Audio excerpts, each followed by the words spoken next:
Role. सभी भक्तों को जय सिया राम, जय बाबा नीम करौली महाराज की। कैसे हैं आप सब? आशा करती हूँ अच्छे होंगे, स्वस्थ होंगे। आज ये मेरा सौभाग्य है, बाबा महाराज जी का आशीर्वाद है कि मैं आज श्री प्रभु दयाल शर्मा जी के साथ बैठी हूँ। सबसे पहले बाबू जी आपको बहुत बहुत धन्यवाद है और जय सिया राम है। आशीर्वाद जी बाबू जी, ये मेरे साथ साथ आप सभी भक्तों का भी बहुत बड़ा सौभाग्य है कि हम जो विनय चालीसा रोज सुनते हैं, बोलते हैं, सुनते हैं, तो आपको मालूम है कि ये लिखी किसने थी? ये लिखी थी श्री प्रभु दयाल शर्मा जी ने। और ये मेरा आज सौभाग्य है, बाबा महाराज जी का आशीर्वाद है कि बाबा महाराज जी ने माध्यम बनाया और आज मुझे बाबू जी के दर्शन हुए। तो आज हम बाबू जी से जानेंगे कि बाबा महाराज जी के लिए विनय चालीसा इन्होंने कब लिखी, कब बाबा जी से मिले। आज मैं आपको पूरी जानकारी वीडियो के माध्यम से दूंगी। तो आइए सुनते हैं बाबू जी के मुखमंडल से। बाबू जी सबसे पहले तो जय सिया राम। जय सिया राम। ऐसा है कि मैं बचपन से ही मेरी धारणा थी कि जैसे ध्रुव भक्त को नारद जी मिले, ऐसे ही गुरु मुझे प्राप्त हो। ये मैं 5वें 6वें में पढ़ता था, तब से ये मेरी विचार थे। इसलिए मैं सबसे ये कहूँगा कि अच्छी सोच रखो और वो भगवत कृपा से कभी कभी पूरी हो जाती है। जैसे कहते हैं 24 घंटे में एक दफे वाणी पूरी होती है, तो ये ऐसे ही सोच भी अच्छी होती है तो वो भी पूरी होती है। मेरा अपना विश्वास है, मेरे साथ हुआ है। तो ये तो बचपन की बात रही।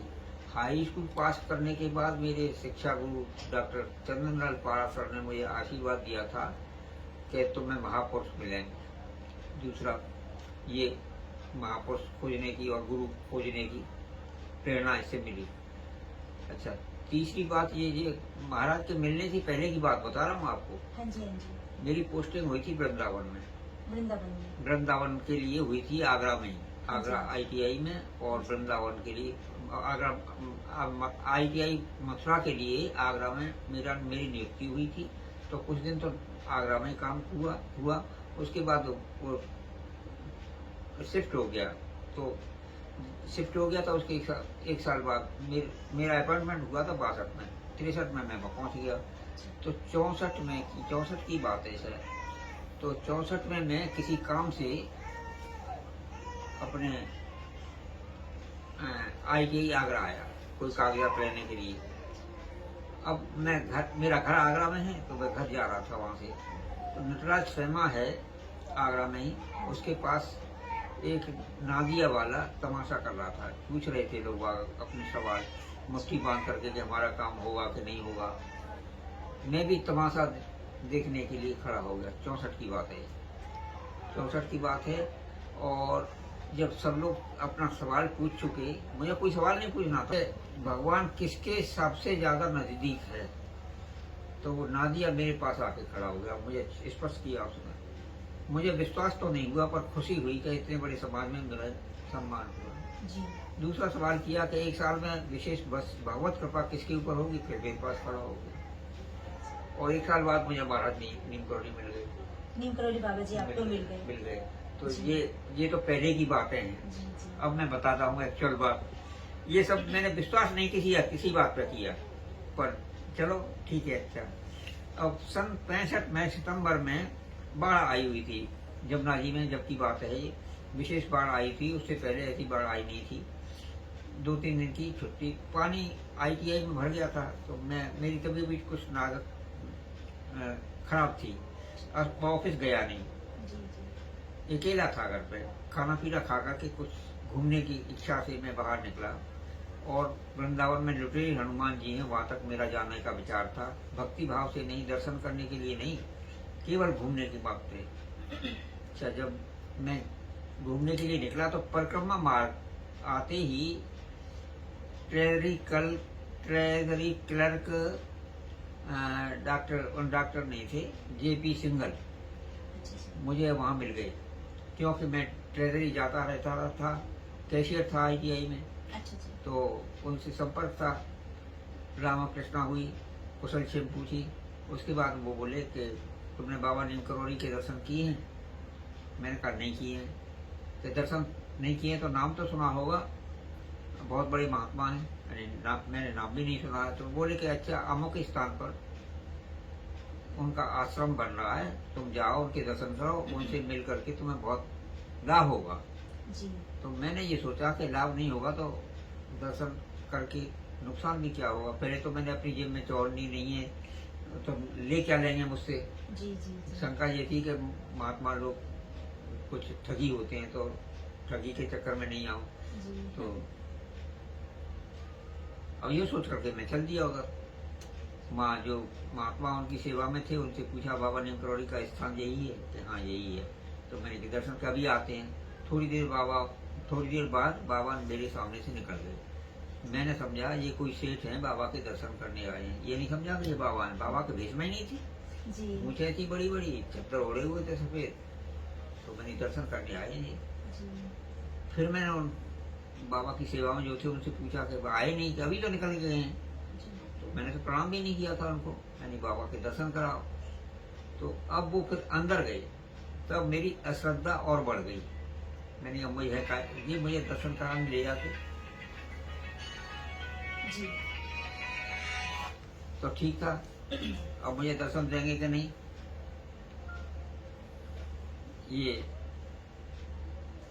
सोच ही रहा था कि वो आए तो फिर वो बोले कि तुम्हारा नाम क्या है। मैंने नाम बताया, फिर अंदर गए। अब वो अश्रद्धा बढ़ती चली जा रही है। जी आए तो बोले कि चलो आज्ञा हो गई। अब मैंने चलो दर्शन कर भी लो, आए हैं तो। कोई ज्यादा लालसा नहीं थी कि दर्शन हमें होने चाहिए। अंदर गए, तेरा नाम क्या है, तेरा काम क्या है, कौन तेरा डायरेक्टर है, कौन कमिश्नर है, कौन मिनिस्टर है, और भी 20 तरह के सवाल पूछे। नई नौकरी लगी थी, अफसरों के भी नाम नहीं जानते थे हम अच्छी तरह से। एक आध सवाल का जवाब दे दिया, लेकिन ज्यादातर हमने जवाब नहीं दे पाए। नहीं दे पाए। जी उसके बाद उन्होंने बिठा दिया कि जाओ बैठो। 5 रुपए 10-20 रुपए लोग और बैठे हुए थे वहाँ। जी मैं पीछे बैठ गया और कुछ ही सेकंड में एक आदमी से कहा कि चाहो तुम जाओ। मैंने ये तो देर से बैठा हुआ है इसलिए इसे कह दिया, मुझे तो बैठने देंगे। सांस चल रही थी, थका हुआ था। तो कुछ ही सेकंड में बोले कि अच्छा तुम भी आओ। और कोई हर चर्चा हुई नहीं। मैं तो केवल सत्संग के लिए आया था, कोई लौकिक कामना लेकर के नहीं आया था। जी जी जी तो मैंने कहा स्वामी जरा बैठने दीजिए। नहीं अब जाओ, आज्ञा हो गई है। बाबा जी ने कहा। जरा तेजी में, थोड़ी सी तेजी थी। तो मैंने आगे दोबारा किया, स्वामी जरा बैठने दीजिए। अब बड़ी तेजी से बोले कि नहीं अब आज्ञा हो गई है, तुम जाओ फिर आना। तो ये फिर आने की बात तो अच्छी लगी मुझे, पर वो उन्होंने जोर से कहा था, मैंने मारपीट नौबत आ जाएगी। अब मैं रुका तो मैं निकल दिया गुस्सा होकर। बड़ी खींच लगी मुझे। मैंने ये कैसे महात्मा को, तो बहुत बड़ी महात्मा है। और वो ये भी कह गए थे कि अपने अफसर को भी बताना वो दर्शन करें। तो मैं अफसर के पास गया, मैंने कहा मैं दर्शन करके आ रहा हूँ और आपको दर्शन कराने की कह गए हैं। वो चल पड़े कि मैं 2 साल से चक्कर लगा रहा हूँ, दर्शन नहीं हो पाया, तुम दर्शन करके आ रहे हो। मैंने कहा ये मिलेंगे जब मालूम पड़े कैसे महात्मा है। उनकी बात का खंडन नहीं करो, श्रद्धा क्यों किसी के खंडन किया जाए। गुस्सा में थमथमाता चला जा रहा हूँ। जैसे ही घर में प्रवेश किया है, एक पैर मेरा बाहर एक पैर अंदर, उस समय मेरे मुंह से जबरन ये वाणी हुई कि ये सिद्ध महापुरुष हैं, कोई साधारण पुरुष नहीं है। बिल्कुल वही शब्द हैं ये जो मेरे मुंह। उस वाणी को मैंने रोकने की कोशिश की है, वाणी रुकी नहीं है। वाणी रुकी नहीं है। और आगे जरा बढ़ा हूं तो दूसरे दर्जे तक पहुंचा हूं। जैसे ही तो बाबा जी का जो स्वरूप था देख के गया हूं, वो स्वरूप में जैसे आपको देख रहा हूं ऐसे हृदय में देख रहा हूं। उनके दर्शन हो रहे हैं मुझे।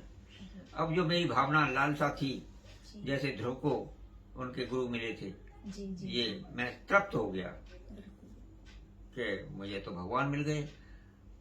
और उन्होंने संस्कृत में स्तुति की थी मैं अपने गुरु की या परमात्मा की। पर मैं संस्कृत जानता नहीं था, लेकिन संकल्प हुआ कि मैं बाबा जी की स्तुति करूं। रात को खुशी में नींद नहीं आई है मुझे कि जाने क्या मिल गया मुझे। 2 रात गुजर गई, नींद नहीं आ रही है रात को। ऑफिस भी जा रहा हूँ, पर चित्त में बाबा जी निरंतर, मतलब हर क्षण हर सांस में बाबा जी बाबा जी। दूसरी रात तीसरी रात को मैंने वो विनय चालीसा लिखना शुरू कर दिया।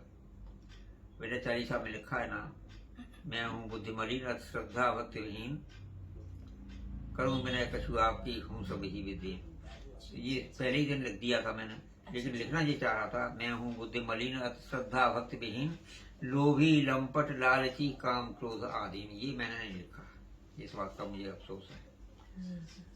फिर लिख करके 2-2 4-4 चौपाई रात को लिखता था, और एक धर्मयोग पत्रिका निकलती थी उस समय, उसमें छुपा करके रख देता था। मैं अकेला था घर में उस समय।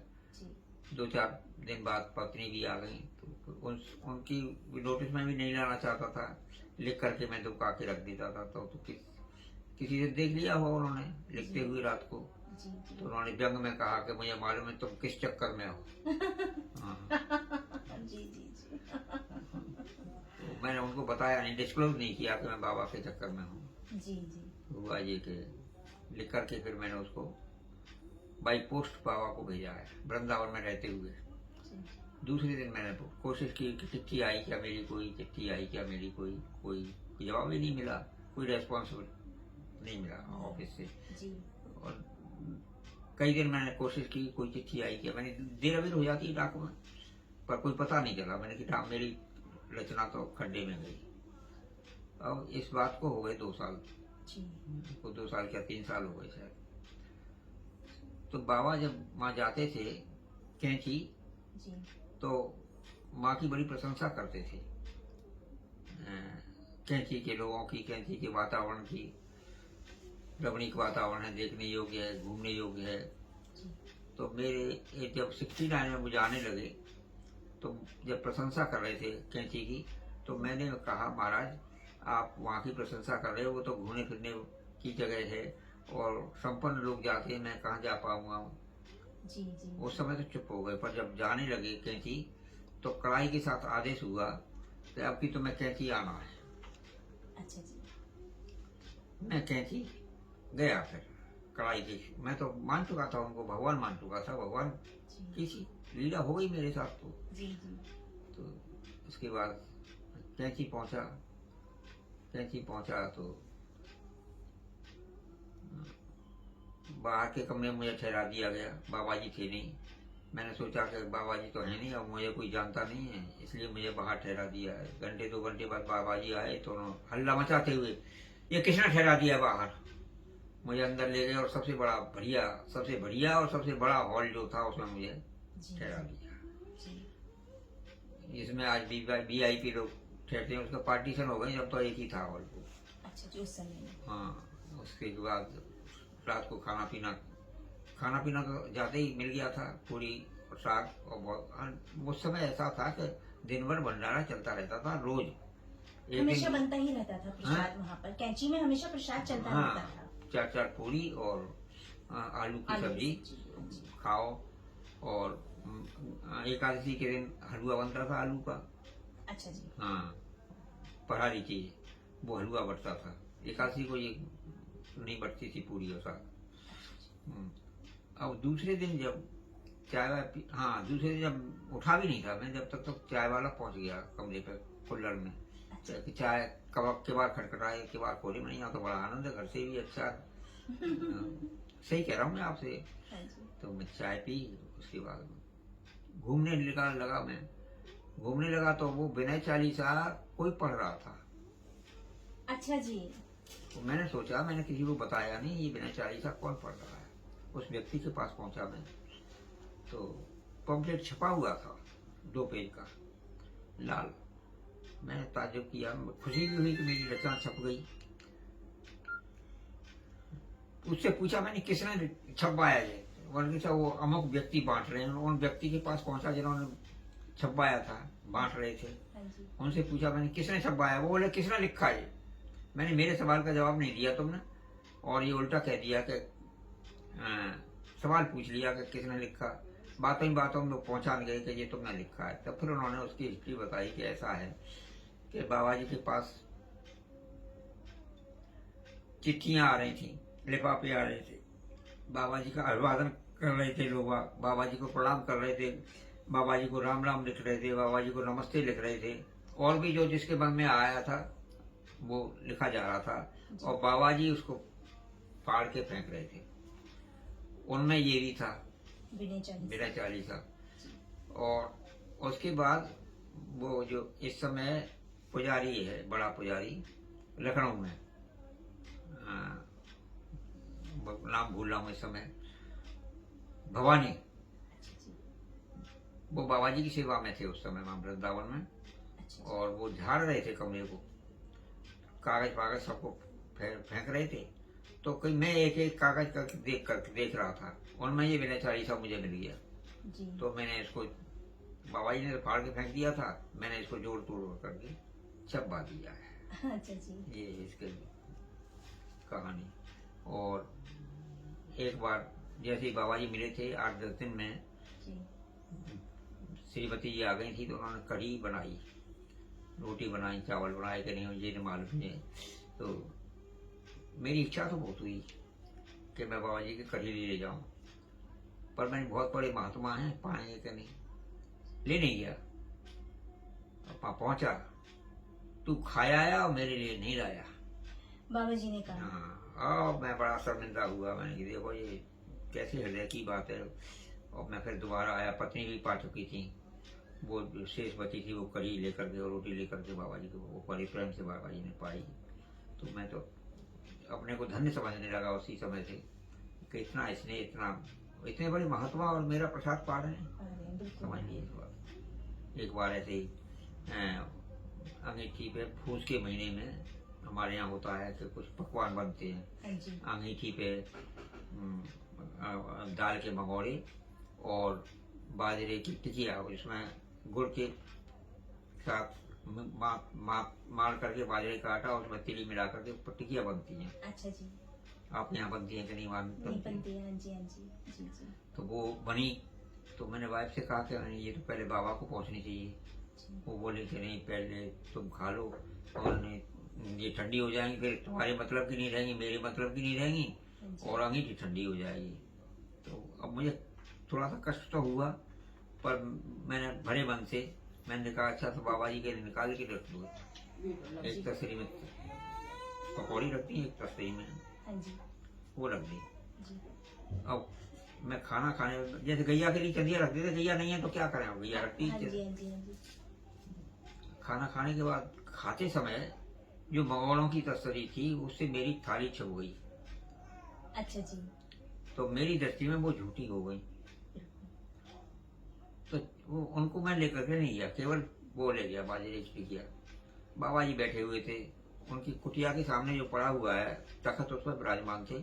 तो मैं उसमें बढ़ाने में घुस नहीं पाया।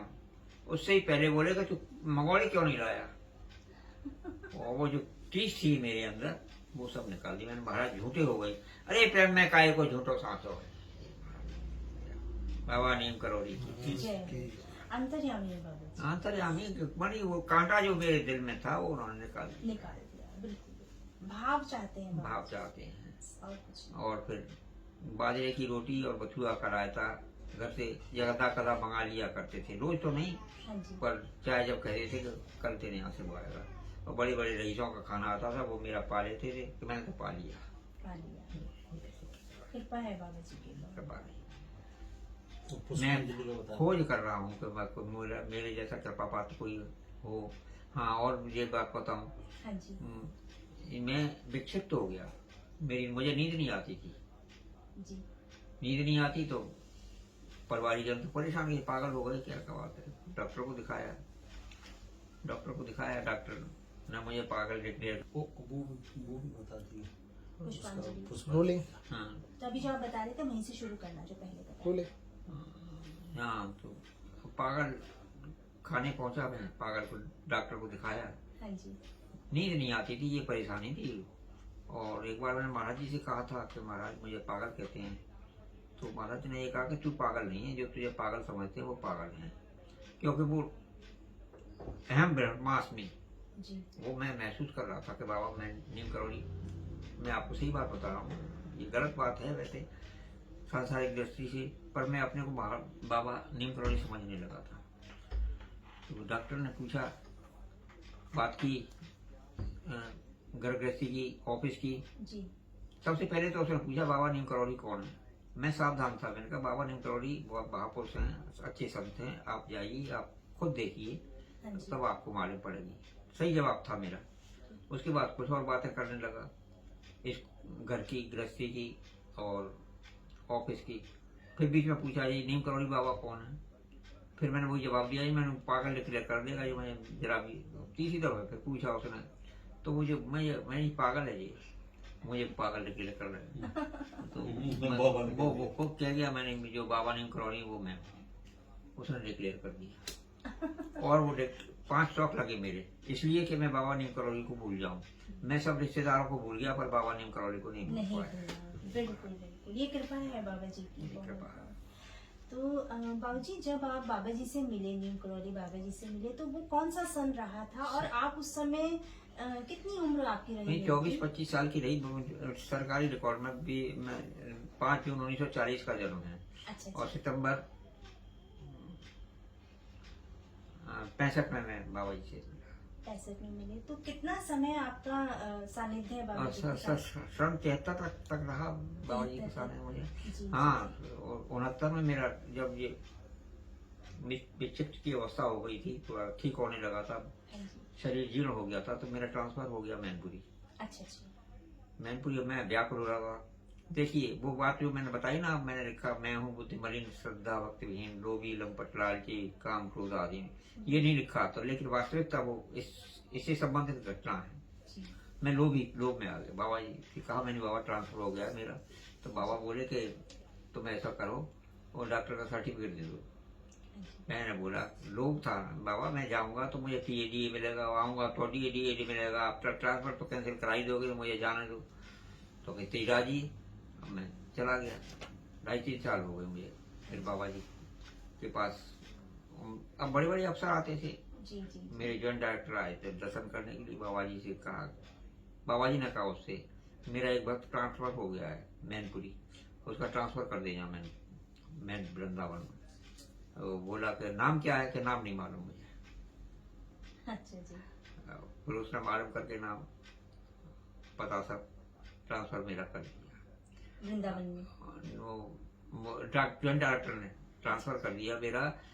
ITI वृंदावन में जगह नहीं थी, तो एम्प्लॉयमेंट एक्सचेंज मथुरा में मेरी पोस्टिंग कर दी उसने। अच्छा जी। अच्छा। अब वो अफसर जो मेरा मैनपुरी का था, वो उसने ऑर्डर धोखा दिया, वो मुझे छोड़ना नहीं चाहता था जी। और मैं व्याकुल हो रहा था। फिर एक मेरे साथी की चिट्ठी पहुंची मेरे पास कि तुम्हारा ट्रांसफर हो गया है अच्छा जी। वृंदावन से। जी। क्योंकि वो चिट्ठी वहां भी पहुंची, मेरे ऑफिस भी, और उस ऑफिस में भी पहुंची हाँ जी। जहाँ मुझे ज्वाइन करना था। जी।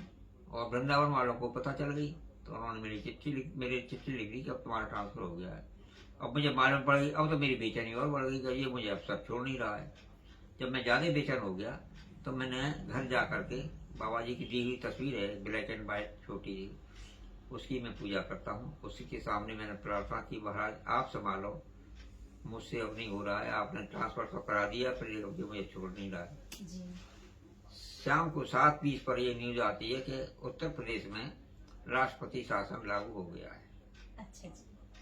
दूसरे दिन अफसर ने ट्रांसफर ऑर्डर निकाल के रख दिया कि अब मैं रोक नहीं पाऊंगा। मैं तो ये कह देता कि इसके बिना मेरा काम नहीं चलता। तो मेरा ट्रांसफर फिर ऐसे ही करके जैसे मैं मथुरा आ गया।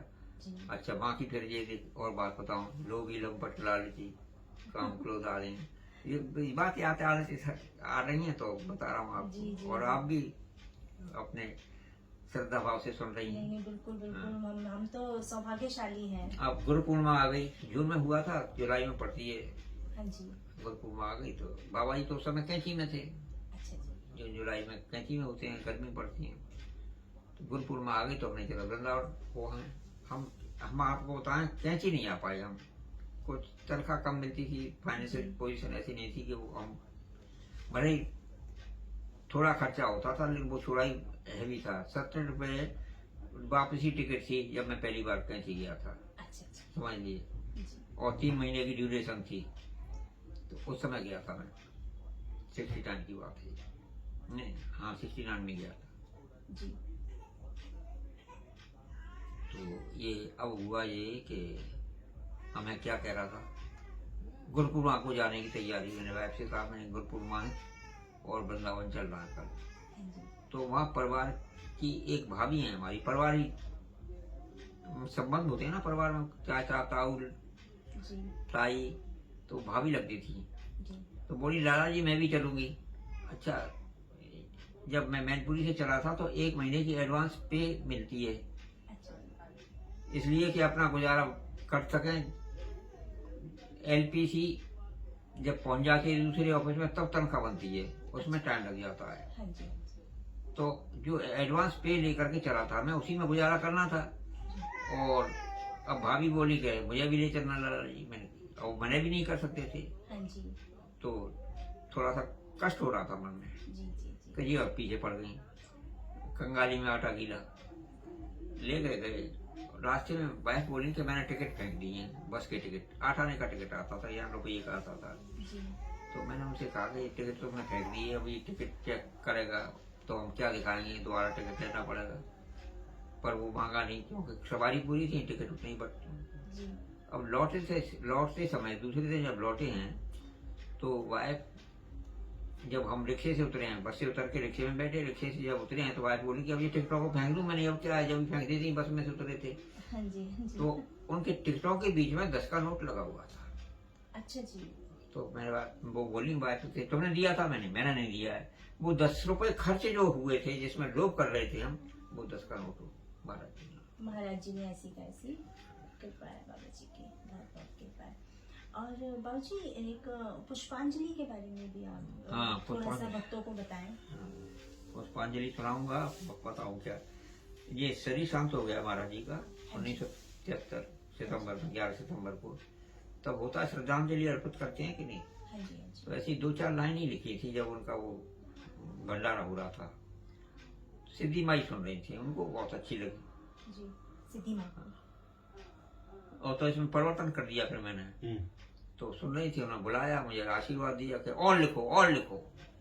अच्छा और मुझे प्रेरणा मिल गई साहब। उम्र भी हो थोड़ी है, थोड़ा सा बच्चे को उत्साहित कर दिया जाए तो जी फिर जी जी वो मैंने लिखना शुरू किया। बड़ा आनंद आया, लिखने में भी आनंद आ रहा है मुझे। और वो कुछ नशा था भी थोड़ा होगा, उतना तीव्र तो नहीं था जितना मैंने 40 में नशा था, लेकिन कुछ हल्का सा नशा उस समय और लिखी जा रही है। हाँ जी तो यूँ करके वो लिख गई। और जो लेख पर सिद्धि माई उस समय थी वहाँ वृंदावन में, तो मैं इतवार के इतवार को जाता था, उनको सुनाया जाता था। एक पद ही लिखे गए थे, तो इतवार को मैं गया और माई को सुनाई कि मैंने आज ये लिखा। दूसरे इतवार को गया तो माई से मैंने कहा, तो स्वप्न में महाराज जी दिखाई दिए और वो ये कह रहे हैं, तांगे में बैठे जा रहे हैं कि तू क्या चाहता है, गुणगान कर रहे हो तो देवता तो पूछेगा ही। और दूसरा खंड फिर मैंने लिख दिया उसका, वो भी मैं वहां से जब लौट रहा हूँ शाम को, हाँ जी तो ऐसा महसूस हुआ कि महाराज जी मेरे साथ चल रहे हैं। तो वो जो माई ने कहा था कि तू क्या चाहता है, उसका जवाब फिर उसका पहले वो जवाब लिख दूं आपको। तो मैं क्या चाहता हूँ, जी लिख रहे हो, झींक झींक आंख में आंसू हैं, हाथ में कलम है, कागज भी डायरी थी उस पर। लिख रहे हो, झींक झींक मांगू हूँ कृपा की भीख, श्रद्धा के समान नित्य नूतन चढ़ायो करूँ, गायो करूँ गीत तेरे, भक्त होय मीत मेरे, नेह नदिया में नित्य डुबकी लगायो करूँ, पायो करूँ भोग तेरो नासय भव रोग मेरो, चरणामृत पाए तेरो ही हुलसायो करूँ, धन की न कीर्ति कामने की ही इच्छा हो, बार बार तेरे द्वार दर्शन को आयो करूँ, जिव्या हर नाम लहे चित्त निष्काम रहे, पद नख ज्योति को प्रकाश ये पाया करूँ, श्रद्धा भक्त की हो डोरी, जा मैं झूले छवि तोरी, झूठा दे मत बोरी, तापे जीवन धन बारो करूं, मान अपमान को न भान ही मेरे रहे, सम दृष्टि है कि सारे विश्व को निहारो करूं, आया हूं मैं तेरे द्वार, नैया तू लगइयो पार, आस रहे तेरी सारो जग बिसरायो कर। ये दूसरा खंड है, पर पहले सुना दिया मैंने। जी ये महाराज जी ने पूछा था कि तू क्या चाहता है, आपको अच्छा लगे तो आप ही मांग लीजिए। नहीं, बहुत बहुत अच्छा, बहुत सुंदर, अच्छा लगा आपको? बहुत धन्यवाद। अब ये श्री गणेश होता है विषय इसके पुष्पांजलि का। काहू को पठायो ठेल, काहू को भगायो वे, काहू को बुलायो टेर टेर के बिठायो है, काहू को बतायो नेम, काहू को सिखायो प्रेम, काहू के हिये में ज्ञान दीपक जरायो है। कोई कोई सोयो योग निद्रा में चिरकाल, कोई कोई निस्दिन महीनन जगायो है, काहू को तो दुख तने छीन लियो छिन माहे, काहू के हिये में प्रेम पीड़ा को बढ़ायो है। काहू को बखानो भूत, काहू को तू वर्तमान, काहू को भविष्य नी को बतायो है, भक्तन की जय को उद्घोष कियो बार बार, घनी वीर तेने डंका जीत को बजायो है। काहू को बढ़ायो कोष, काहू को घटायो रोष, कोई कोई दिव्य संतोष धन पायो है, कोई कोई इष्ट रूप पायो दर्श तेरे द्वार, काहू के हिये में रूप वानरी समायो है। गह लियो जाको हाथ, छोड़ो नहीं ताको साथ, काहू के श्रवण सुधा शब्द सरकायो है, काहू कह तो झांको नहीं तेरे तेहू बार बार, काहू कह तू तेरे बिन अलख जगायो है। काहू पे तो रीझो नहीं व्यंजन अनेक धरे, काहू कह तू रुच रुच रूखो सुखो खायो है। तेरो गुड़ लाड़ नेह वर्षो जैसे घोर मेह, भक्तन के नेत्र नेह नीर छलकायो है। कोई कोई पी के घूंट हिये बिल खाए रहो, कोई हियो फूट फूट टकरायो है। कोई ज्ञानी लख पायो न समीप आए, कोई कहे घट घट में समायो है। कोई मूक भयो प्रेम रस पान किए, कोई गुण गाय गाय न अघायो है। कोई भूप भयो तेरी कृपा बिंदु पाए, कोई तेरे पीछे जग बिसरायो है। कोई भूपहु न पायो दर्श दर पे आए, कोई रंक अनायास दर्श पायो है। बाबा तेरी लीला गुण जान नहीं पायो, को जानो है वही जाकू ते नहीं जतायो है। काहू को धरायो धीर, काहू को मिटायो पीर, भक्तन को हीर हीर प्रेम नीर प्यायो है। बाजो बाजो बूढ़ तो बचायो भव बार दिसो, बाजो बार बार बार लाड़ की बहायो है। काहू को उछारो देखे प्यार को सहारो तेने, कोई घेर घेर ढेर नेह में दबायो है। कोई अंक बैठो लाडो लड़े तो तेरो, कोई तेरी झांकी झीक झीक झांकी पायो है। कोई बार बार पूछ पूछ गयो हाल, भयो न रुझान तेरो ऐसो दर्शायो है। कोई दियो झकझोर हिये की किवार तोड़, ये धरो गुड़ भाव हाथ में थमायो है। कोई दियो झकझोर हिये की किवार तोड़, ये भयो गुड़ प्रश्न पूछे बिन बतायो है। हाथ पकड़ो जब्बर को तो भय का है कब्बर को, काहू सो ये कह के बिन भय को मिटायो है। जय जय हे कृपा के धाम, तेरो रूप तेरो नाम महिमा अपार, कोई कहाँ पूछ पायो है। मूसो जड़ जीव जंत जाने कहा तेरो तंत, श्रद्धा को सुमन तेरे चरण चढ़ायो है। ये निवेदन किया है महाराज जी से। और एक वो पंक्ति है ना, मैं अर्थ बता दूंगा आपको डिटेल में, आप पूछ रही हैं भाव से तो। तेरो गुड़ लाड़ नेह बरसो जैसे घोर में है, भक्तन के नेत्र नेह नीर छलका है। बादल जो वर्षा होती है, कभी तो रिमझिम होती है, कभी बादल की थोड़ी थोड़ी वर्षा होती है, कभी जरा थोड़ी होती है, कभी कभी ऐसा है बादल तो खूब गरज रहे हैं पर एक बूंद नहीं टपकती है। हाँ जी, हाँ जी। वो रूपांतर है इसमें। तेरो गुड़ लाड़ ने बरसो जैसे घोर में, बरसो जैसे घोर में, भक्तन के नेत्र नेह नीर छलकाया है। थोड़ा था आय का दांस हुआ, भक्तन के नेत्र नेह नीर छलकाया है। कोई पी के घूंट हिये बिल खाए रहे हो। वो बादल गरज रहे हैं लेकिन एक बूंद नहीं टपक रही है। कोई पी के घूंट हिये बिल खाए रहे हो, कोई हियो फूट फूट डकराया, वो डकराए रहे हो, किच्चा आंसू बह रहे हैं। ये है जैसे ये पूरा वो कल्पना की गई है। बहुत सुंदर। बोले आप सभी भक्तों को ये भी बताना चाहूंगी कि जो पुष्पांजलि है वो बाबूजी ने ही लिखी है, यानी कि प्रभु दयाल शर्मा जी ने ही लिखी है। और अगर आप सब भक्तों को भी पढ़नी है, आपको वो चाहिए तो कैंची में मिल जाती है बाबूजी? मिल जाती है मोबाइल पे, और मोबाइल पे भी मिल जाएगी। और उन्हें धर्म पत्रिका निकलती है धर्मदृष्टि, उसमें इस जो लेटेस्ट जो निकली है उसमें निकाला है उन्होंने, पुष्पांजलि शायद लिखी है। जी जी। हाँ, और उनसे संपर्क भी कर सकते हैं, उनसे भी उपलब्ध हो जाएगी। और अगर आप भक्तों को चाहिए तो आप लोग कैंची अगर जाते हैं तो आपको कैंची धाम में कैंची में शायद हर समय तो नहीं मिलेगी। कैंची में जब मेला लगता है 15 जून को, ये किताब वाला मद्रास से आते हैं किताबें, हाँ तो जी। उसमें वो लाते हैं। अब वो छापने लगे हैं, पहली किताब में नहीं छपी है ये। अच्छा जी। तो जो हनुमान चालीसा है, ये छोटी जो प्रार्थना प्रीति है, छोटी प्रार्थना प्रार्थना प्रीति। प्रीति के नाम से है हाँ, ना? हाँ जी, हाँ, हाँ जी हाँ। बाबूजी, वो मेरे पास भी है। हाँ, हाँ जी, हाँ जी, प्रार्थना प्रीति। बड़ी प्रीति, बड़ी में नहीं है, छोटी वाली में छोटी जो- वाली में हाँ है। जी, हाँ जी, हाँ जी, छोटी तो है। उसमें देख लीजिए अगर पीछे हो तो। जी जी, मैं आपको सारा कब ली बता आपने? दूंगी। कब ली थी? मैंने पिछले साल ली थी। तो शायद उसमें हो, पिछली साल लिए तो। हाँ जी, हाँ वो तो जी। कई साल से आ रही है। जी जी जी, बिल्कुल बाबूजी। हो मैं- सकता है आप भूल रही हैं। कस्तूरी तिलक बटे, वो कहते हैं ना, हिरण जो है कस्तूरी तो उसके हृदय में है और फिर वो ढूंढ रहा है दूसरी जगह, आपके पास है फिर भी आप ढूंढ हाँ, रही हैं। बिल्कुल, कुंडल बिल्कुल बसे बाबूजी। मृग ढूंढे हनुमान। मतलब मैं क्या आपको बताऊं कि जो आपने अभी सुनाई है ना, पुष्पांजलि सुनाई है जो,